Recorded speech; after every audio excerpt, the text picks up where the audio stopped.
ఏపీలోని జుపాడు బంగ్లా పరిధిలోని Pothireddypadu head regulator పరిశీలనకు కర్నూలు జిల్లాకు వచ్చిన బీఆర్ఎస్ నేత తెలంగాణ రాష్ట్ర మాజీ వ్యవసాయ శాఖ మంత్రి నిరంజన్ రెడ్డి జూపాడు బంగ్లా నేషనల్ హైవే వద్ద బీఆర్ఎస్ నేతలను అడ్డుకున్న డీఎస్పీ రామాంజనాయక్ సిఐ సుబ్రహ్మణ్యం పోలీసుల తీరుపై నిరసన వ్యక్తం చేసిన నిరంజన్ రెడ్డి ఏపీలో చంద్రబాబు రైతులకు నీరు అందిస్తూ ఉంటే తెలంగాణలో ఉన్న కాంగ్రెస్ ప్రభుత్వం నీరు ఇవ్వడం లేదని మాజీ మంత్రి ఆగ్రహం ఏపీ పోలీసుల అడ్డంకిపై రోడ్డుపైనే నిరసనకు దిగిన బీఆర్ఎస్ నేతలు పోతిరెడ్డిపాడు ప్రాజెక్టు పరిస్థితిని పరిశీలించేందుకు వెళ్తుండగా అడ్డుకున్న పోలీసులు జూపాడు బంగ్లా పోలీస్ స్టేషన్ వద్ద భారీగా పోలీసుల మోహరింపు పోలీసుల అడ్డంకిపై బీఆర్ఎస్ నేతలు తీవ్ర ఆగ్రహం పోతిరెడ్డిపాడు హెడ్ రెగ్యులేటర్ వద్దకు వెళ్లేందుకు అనుమతించాలని బీఆర్ఎస్ డిమాండ్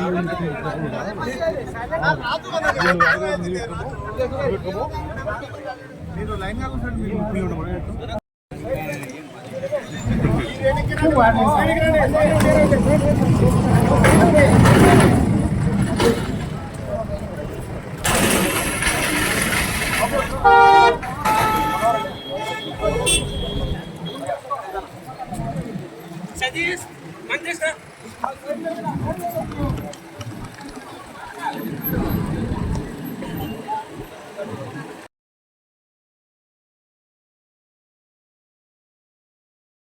ప్రత్యేకంగా రైతాంగ ప్రజలకందరికీ కూడా నమస్కారాలు.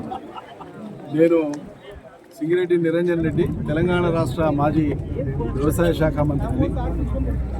ఈరోజు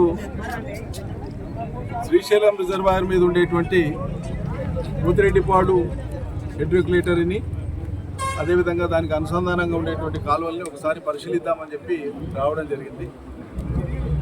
ఎందుకంటే మా రాష్ట్రంలో, తెలంగాణ రాష్ట్రంలో ఒకే నది మీద, కృష్ణానది మీద ఇవాళ ఉన్నటువంటి రిజర్వాయర్లో ఆంధ్రప్రదేశ్ ప్రభుత్వం ఇటు పక్కకు పోతిరెడ్డిపాడు ద్వారా నీళ్లు తీసుకుంటుంది. సంతోషం, రైతులకు ఎవరికైనా పంటలు పండాల్సిందే, అక్కడ మాకేం అభ్యంతరం లేదు. కానీ విషయం ఏంటంటే రోజుకు సగటున 4-5 టీఎంసీలు ఇటు పక్కకు తీసుకుంటా ఉంటే పోతిరెడ్డిపాడు హెడ్ రెగ్యులేటరీ ద్వారా మా వైపు ఉండేటువంటి లిఫ్టులు ఏవైతే ఉన్నాయో ఇక్కడేమో గ్రావిటీతోనే వస్తాయి. షట్టర్లు తెరిస్తే నీళ్ళు యువతలు పోతాయి ఆంధ్ర రాయలసీమకి. మాకేమో తెలంగాణలో ఉమ్మడి పాలమూరు జిల్లాలో అట్టడుగున 802 మీటర్ల అడుగున అక్కడ పంపులు ఉన్నాయి. అక్కడ పంపులు ఆన్ చేస్తే నీళ్లు మాకు బయటకు వస్తాయి. మాకు ఉండేదే ఆపరేషనల్ పంపులు 3, కలవకుర్తి లిఫ్ట్ ఇరిగేషన్ కింద ఉండేటువంటి పంపులు పనిచేసేవి 3, 5 ఉంటే పనిచేసేవి 3. ఆ 3 పంపులు రోజు ఎత్తిపోస్తే కూడా 0.2 టీఎంసీ పరిమాణం మాత్రమే నీళ్ళు వస్తాయి. అంటే 5 రోజులు 6 రోజులు ఎత్తిపోస్తే తప్ప 1 టీఎంసీ రాదు మాకు. ఇలా నీళ్ల పంచాయతీ ఏం లేదు. తెలంగాణ ప్రభుత్వం యొక్క ఘోరమైనటువంటి వైఫల్యాన్ని ఎత్తి చూపడం కోసమే మేము ఇటువైపు వచ్చినాం. ఒకే రిజర్వాయర్ మీద, శ్రీశైలం మీద ఉండేటువంటి సిస్టమ్స్లో రోజుకు 5 నుంచి 10 టీఎంసీలు తీసుకోగలిగేటువంటి పరిమాణంలో యువతల ఆంధ్రప్రదేశ్ ప్రభుత్వం నీళ్లు వాడుతూ ఉంది. మరి వర్షాకాలంలో ఇప్పుడు వర్షాలు లేవు, ఎల్నినో ప్రభావం ఉంది. ఇది తెలంగాణకు వర్తిస్తుంది, ఆంధ్రాకు వర్తిస్తుంది వర్షం లేనటువంటిది. మరి ఆంధ్ర ప్రాంత రైతాంగానికి ఆంధ్రప్రదేశ్ ప్రభుత్వం నీళ్లు ఇవ్వగలిగినప్పుడు షట్టర్లు ఎత్తి పోతిరెడ్డిపాడు ద్వారా 802 మీటర్ల అడుగులో ఉండేటువంటి కలవకుర్తి పంపులను ఆన్ చేయడానికే ఆపసోపాలు పడింది తెలంగాణ ప్రభుత్వం.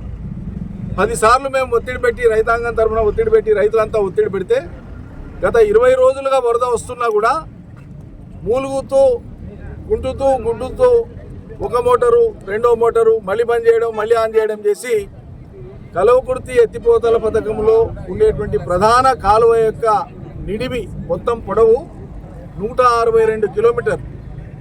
162 కిలోమీటర్ల పొడవులో ఉండేటువంటి కలవకుర్తి ఎత్తిపోతల పథకం ప్రధాన కాలువలో ఈ రోజు వరకు కూడా 102వ కిలోమీటర్ కూడా దాటలేదు నీళ్లు. అంటే ఇంత ఘోరమైన వైఫల్యం. ఎగువన జూరాల నుంచి నిన్న కూడా జూరాల నుంచి దిగువకు 80,000 క్యూసెక్ల నీళ్లు శ్రీశైలం చేరుతా ఉంది.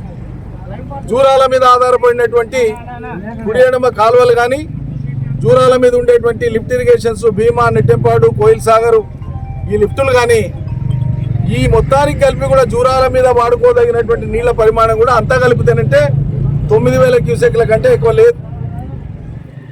ఎగువ నుంచి అలమట్టి నారాయణపూర్ నుంచి కృష్ణలో అలమట్టి నారాయణపూర్ రెండు కలిపి 150 టీఎంసీలు నిండంగా సర్ప్లస్ అయినటువంటి నీళ్ళే రోజుకు 2,20,000, 2,50,000 దాకా మొన్నటి దాకా వచ్చినాయి. నిన్నటికి 80,000 క్యూసెక్లు వస్తూ ఉన్నాయి.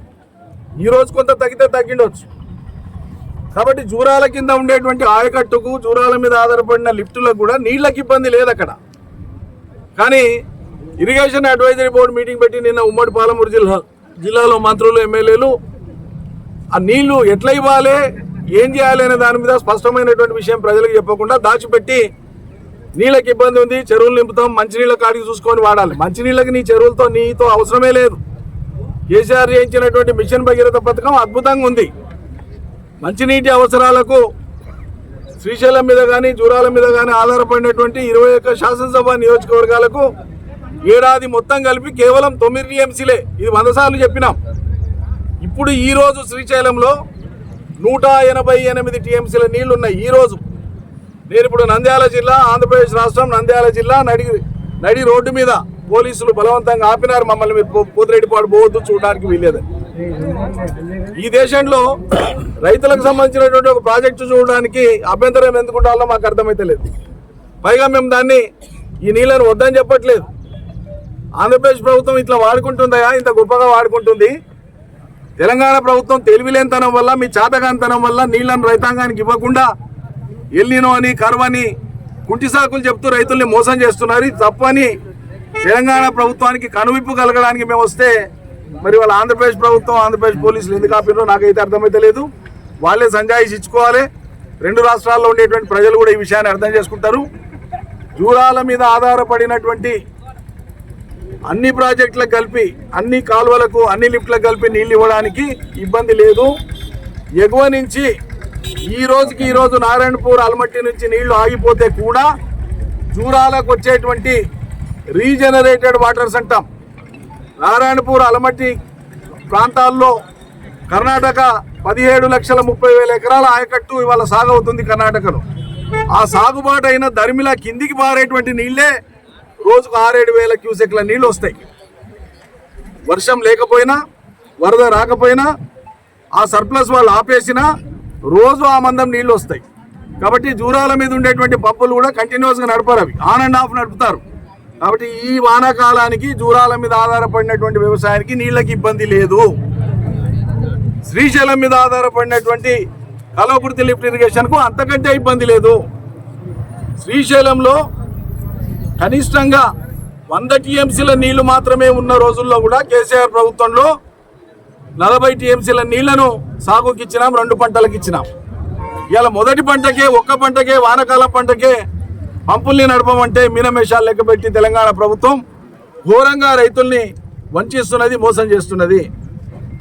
ఈ యథార్థాలు ప్రపంచానికి తెలవాలనే మరి పోతిరెడ్డిపాడు నుంచి, అదే శ్రీశైలం నుంచి పోతిరెడ్డిపాడు వాళ్ళు అధికారికంగా ఆంధ్రప్రదేశ్ ప్రభుత్వం చూపేటువంటి లెక్కలు రోజుకు 8-9 వేల క్యూసెక్ల కంటే ఎక్కువ తీస్తలేమన్నట్లు లెక్కలలో చూపిస్తున్నారు.